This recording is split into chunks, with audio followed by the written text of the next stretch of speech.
Bonjour. La paracha de cette semaine, c'est la paracha Tekev. Dans la paracha Tekev, eh bien, on lit la deuxième partie du Shema Israël. Et la semaine dernière, on a lu la première partie du Shema Israël. Et c'est le contenu de la Mezouza. Et donc, l'étude que nous allons faire aujourd'hui, c'est sur les lois de la Mezouza. Alors, c'est vrai peut-être qu'on est en vacances et qu'on n'a peut-être pas la Mezouza avec nous, mais ça nous rappelle l'importance de la mezouza et l'impact que la mezouza a, même lorsque on est loin d'elle. Et on va en parler. Alors, le Rambam, eh bien, il parle de la mezouza d'une façon très intéressante. Il est vrai qu'on raconte énormément d'histoires concernant la mezouza en nous disant que les trois lettres qui sont sur la mezouza, qui sont le nom de Dieu, Shin, Dalet, Yud, c'est Shomer, Daltot, Israël. Hakadosh Baruch Hu, il protège chaque maison. Et c'est ce qui encourage énormément les gens à mettre une mezouza à la porte de chez eux. Et on dit toujours c'est une protection. Comme on raconte des histoires de maisons épargnées grâce à la mezouza. Mais en lisant le Rambam sur la mezouza, on se rend compte qu'il y a un aspect beaucoup plus profond dans la mezouza que sa protection matérielle. Et si je pourrais appeler ça une protection spirituelle. Et le Rambam démarre comme ça la halacha Yud Gimel du chapitre 6 des Yerot Mezouza. Il dit comme ça: Chayav Adam lehizaher be mezouza.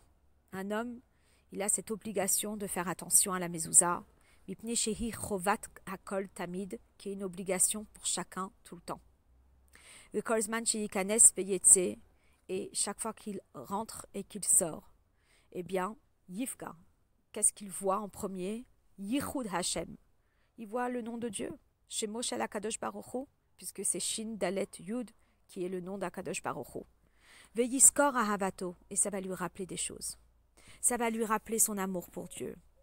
Yeor Mishnato Shkiyotav Behevle Hazman, ça va le réveiller de sa somnolence, des erreurs qu'il aurait commises au cours du temps. Et ça va être une prise de conscience pour lui. She'ein davar ha'omed le'olam ou le'olme olamim, qu'il n'y a rien qui soit éternel si ce n'est Hakadosh Baruch Hu. Et ça va le recadrer et ça va le remettre sur le droit chemin. Et finalement, si on avait à expliquer cette mitzvah de la mezouza, on dirait que la mitzvah de la mezouza, c'est la mitzvah qui me recadre. C'est la mitzvah, c'est mon rappel qui me recadre sur mes valeurs. Le Rambam, eh bien, il parle de 3 mitzvot qui protègent une personne.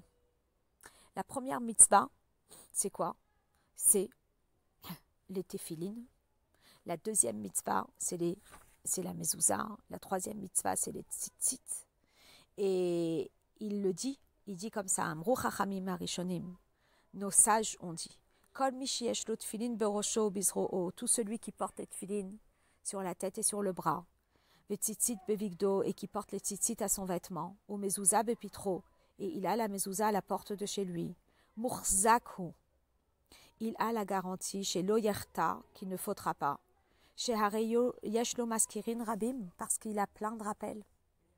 Vehen hem amalachim shematzilin oto milarto, à savoir que chaque fois qu'on fait une mitzvah, on crée un ange. Et ces anges-là, eh bien, ils le protègent pour ne pas qu'il faute. Comme il est écrit dans le verset, Choné malach Hashem saviv lireav, l'ange de Dieu, il campe autour des personnes qui craignent Dieu, veyechaltzem, et les protège. Et Maïmonide termine avec cette phrase, Berich Rachmana Desayan, qui veut dire, béni soit Dieu qui nous donne cette aide. Alors, c'est très intéressant. Le Rambam, il parle de ces 3 mitzvot-là, d'accord, qui sont téphilin, tzitzit et mezouza, et qui sont pour nous une protection et un rappel de nos valeurs, du chemin qu'on doit suivre.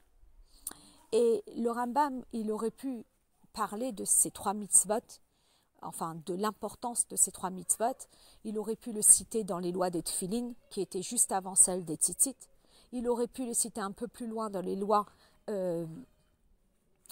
juste avant celle de mezouza, pardon. Il aurait pu le citer juste à la fin dans les lois de tzitzit. Et finalement, il choisit de le citer dans les lois de la mezouza, alors que l'origine de cet enseignement, c'était dans la Gemara. Et dans la Gemara, eh bien, c'est cité dans les lois de Tzitzit. Donc, le rabbi s'étonne. Comment ça se fait que c'est spécialement dans la mezouza? Et en plus, le Rambam, eh bien, il modifie un petit peu par rapport à sa source qui est la Gemara. Il y a un verset qu'il ne cite pas, alors que ce verset est très beau. Il parle des 3 mitzvot dont on a parlé, Tefillin, Tzitzit, Mezouza, qui forment comme une corde à 3 cordes et qui ne lâche pas si vite.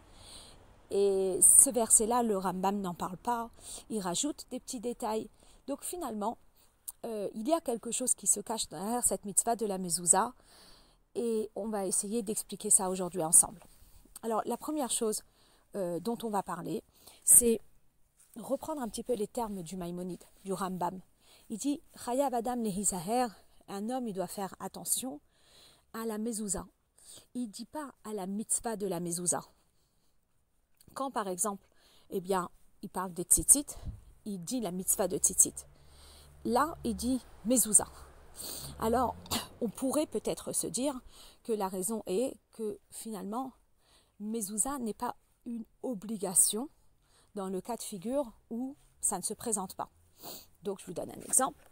Imaginez une personne qui a décidé de vivre dans une tente, étant donné que on n'a pas l'obligation de mettre une mezouza dans la tente, cette personne n'a pas la mitzvah de la mezouza. La personne a décidé de vivre dans un bateau, eh bien, il y a certainement certains bateaux qui ne nécessitent pas de mezouza, eh bien, la personne, elle n'a pas l'obligation de la mitzvah de la mezouza.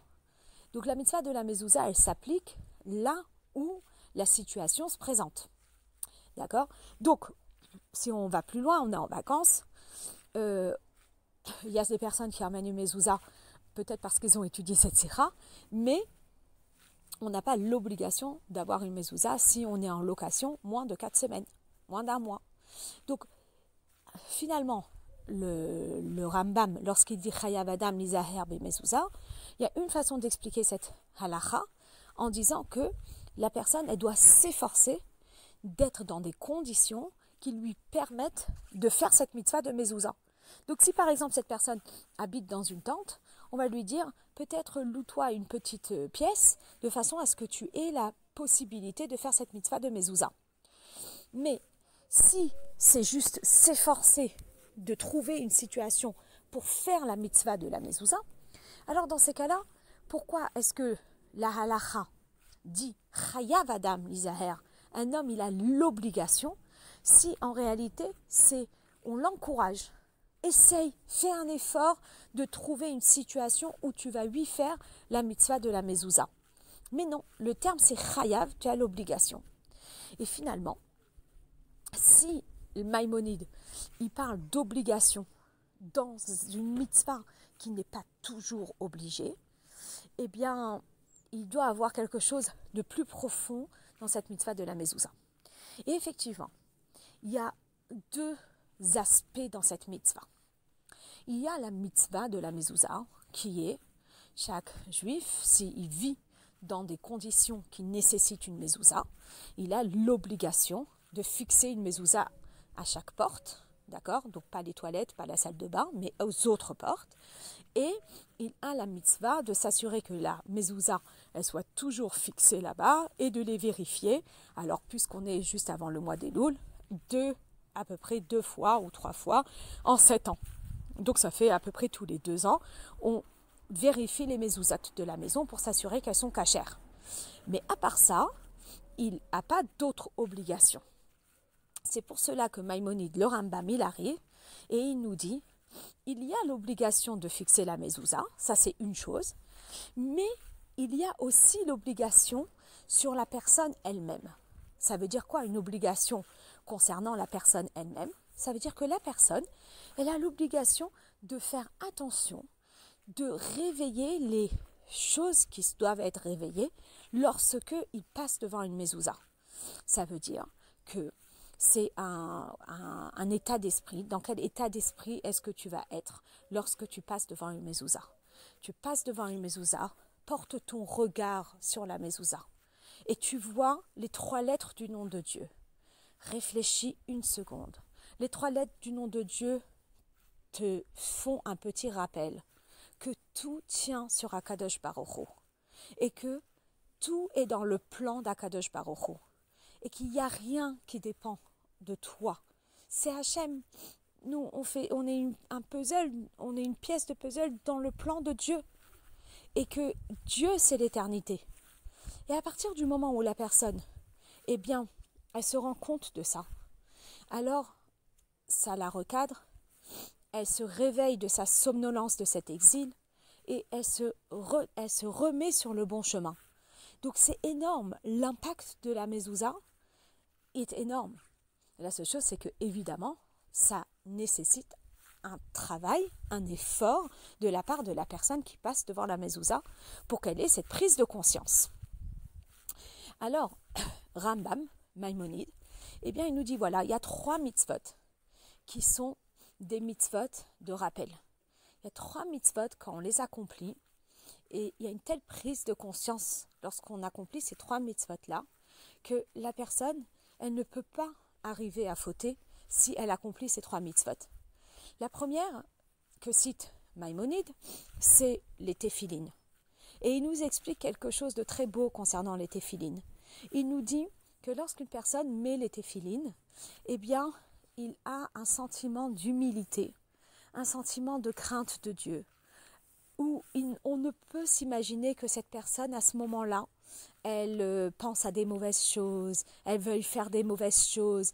Elle est entièrement prise dans une kedusha, dans une sainteté, qui fait que il ne peut pas fauter comme ça. Donc les téphilines, ils ont quelque chose de particulier, vu leur kedusha, leur sainteté. On ne peut pas mettre n'importe où un sac des téphilines. La pochette des téphilines, elle est belle. On ne les met pas dans un sachet en plastique. On a une jolie pochette. C'est quelque chose qui est kadosh, qui est saint. Et on ne le déplace pas facilement.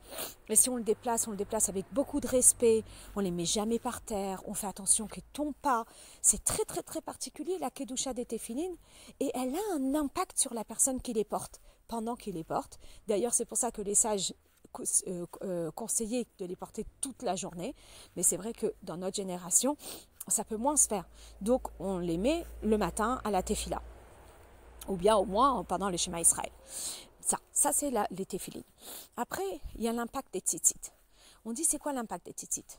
Est-ce que c'est les fils qui ont un impact sur quelqu'un? Quelqu'un qui voit les fils des tzitzit, ils vont penser à rien du tout. Mais finalement, la Torah, eh bien, elle a mis les tzitzit au même niveau que toutes les mitzvot. Ça veut dire que quand on regarde les tzitzit, ça nous rappelle toutes les mitzvot. Comment ça nous rappelle toutes les mitzvot? Alors, on explique que tzitzit, c'est la valeur numérique de 600, puisque tzadik, c'est 90 et yud, c'est 10. Il y a 2 fois tzadik yud, donc ça fait déjà 200. Et tav, ça fait 400, donc ça fait en tout 600. Ensuite, dans les tzitzit, comme vous le savez, il y a des fils, il y en a 8 par côté, et il y a 5 nœuds par côté. Donc 8 plus 5, ça fait 13. 613. Lorsque on regarde les tzitzit, c'est un rappel des 613 mitzvot. D'ailleurs, dans la Torah, on parle aussi de Petil Techelet, un fil d'azur. Techelet, l'azur, ça nous rappelle la mer, qui nous rappelle le Kiseh HaKavod, le siège céleste. Donc, on a comme ça ces mitzvot, qui sont des grands rappels pour nous, et qui nous recadrent dans nos valeurs, dans nos priorités, dans le chemin qu'on doit suivre, qui est le chemin de la Torah. Donc finalement, elles semblent se ressembler, mais le rabbi nous explique qu'en réalité, elles ne se ressemblent pas selon le Rambam. Parce que oui, elles se ressemblent dans le sens qu'elles nous apportent beaucoup de mérite, mais selon le Rambam, il les distingue parce que chacune a sa particularité. La particularité des téphilines, c'est la kedusha, la sainteté qu'il y a dans les téphilines, qui nous intimide et qui fait qui nous sensibilise dans la Torah et dans les mitzvot. Les tzitzit, c'est les fils qui ont une allusion à quelque chose de profond qui est les 613 mitzvot. Et par contre, la mezouza, c'est l'objet lui-même qui est unique. Parce que la mezouza elle-même, ce parchemin, il porte le nom de Dieu. Et dès qu'on a un regard sur le nom de Dieu, c'est le rappel, sache que tout est géré par Akadosh Baruch Hu et que rien ne dépend de qui que ce soit d'autre qu'Akadosh Baruch Hu. Cette prise de conscience, elle nous recadre dans nos valeurs de vie. Lorsque le Rambam, il nous parle de ces 3 mitzvot, eh bien,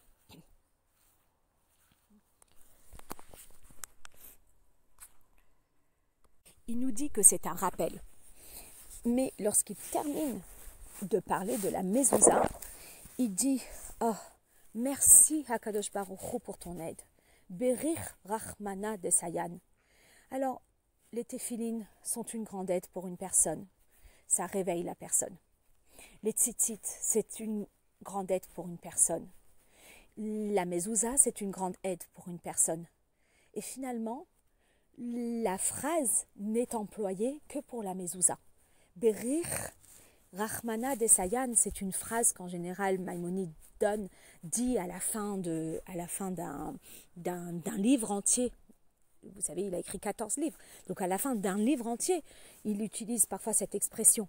Mais là, en plein milieu de mezouza, il était en train de parler des téphilines. Là, il commence avec la mezouza. Après, il va enchaîner avec le Sefer Torah. Et dès qu'il termine cette loi de la mezouza, il termine en disant « Merci Akadosh Baruch Hu pour ton aide. Béni sois-tu Hachem pour ton aide. » Alors, on essaye de comprendre en quoi est-ce que l'aide de Dieu pour la mezouza est plus importante que l'aide de Dieu pour les téphilines et que l'aide de Dieu pour les tzitzit. Et là, c'est très intéressant. Le rabbi nous explique c'est quoi le mot siyua, c'est quoi une aide. Alors, aider.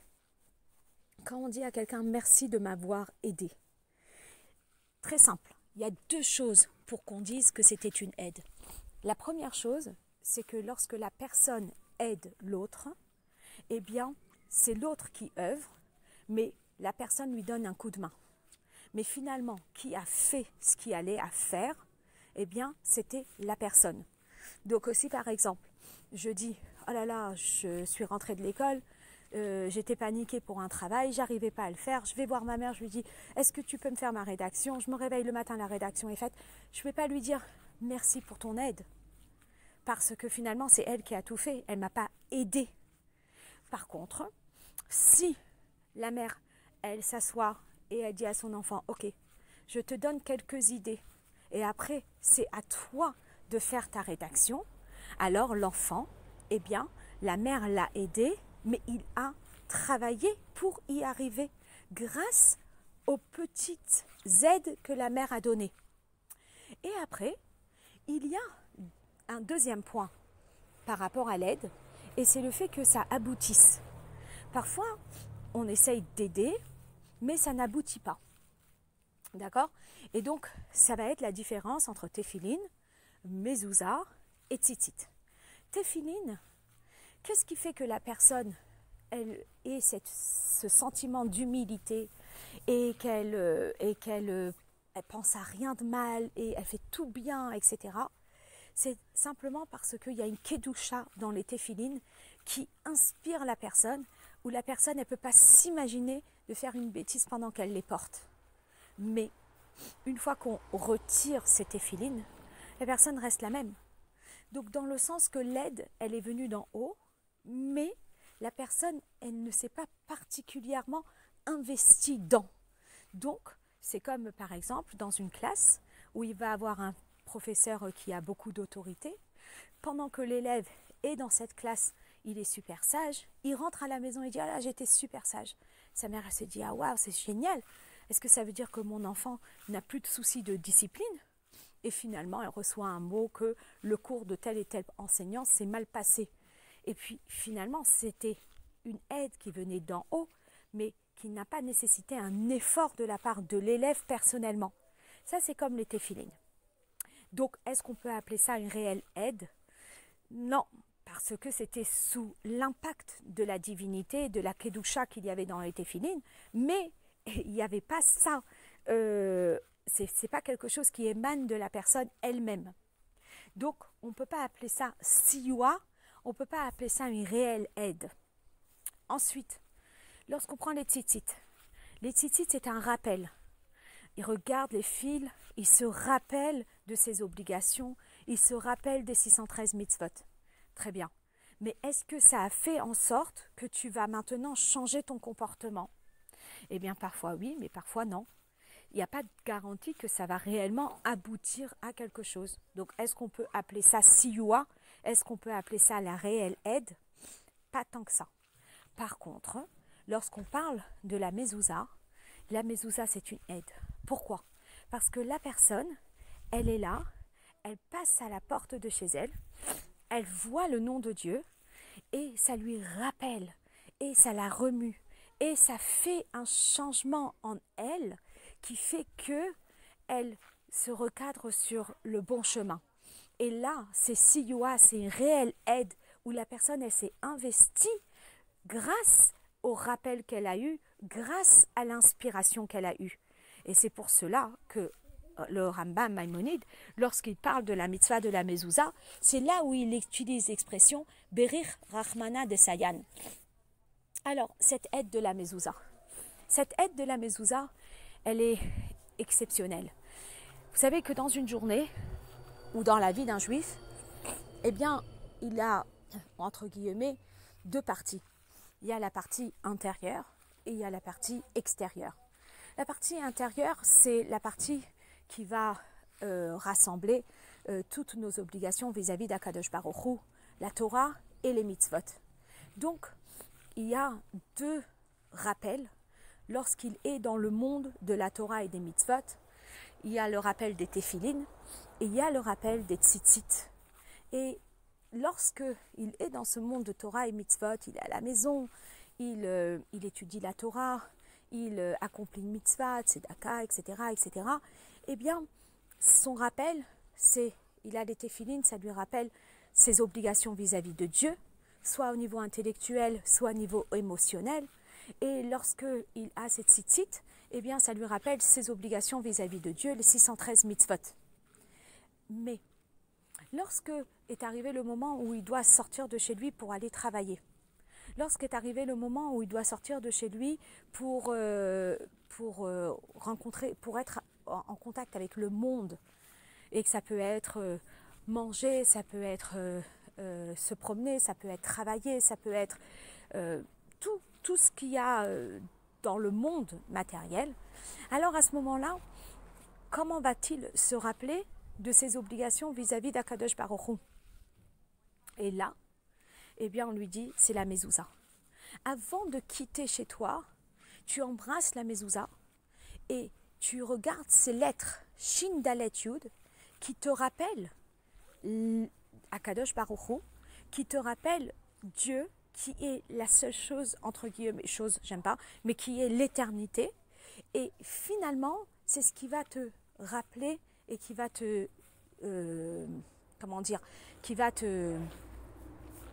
permettre de rester sur le droit chemin.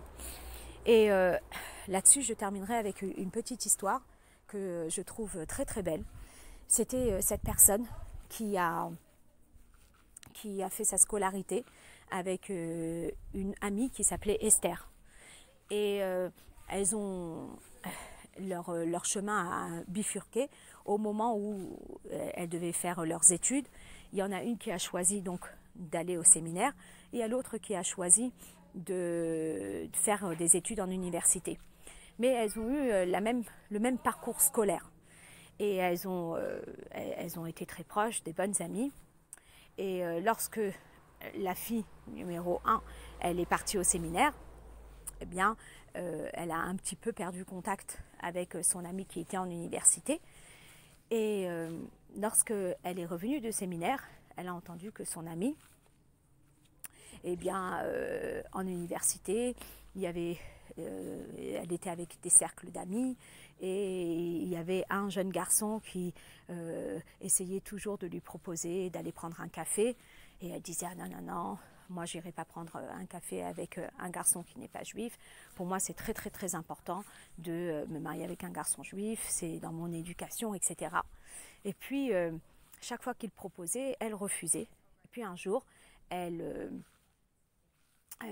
n'était pas très bien ce jour-là et il lui a proposé ce jour-là. Et de là, eh bien, malheureusement, les contacts étaient beaucoup plus proches et puis ils ont terminé par se marier.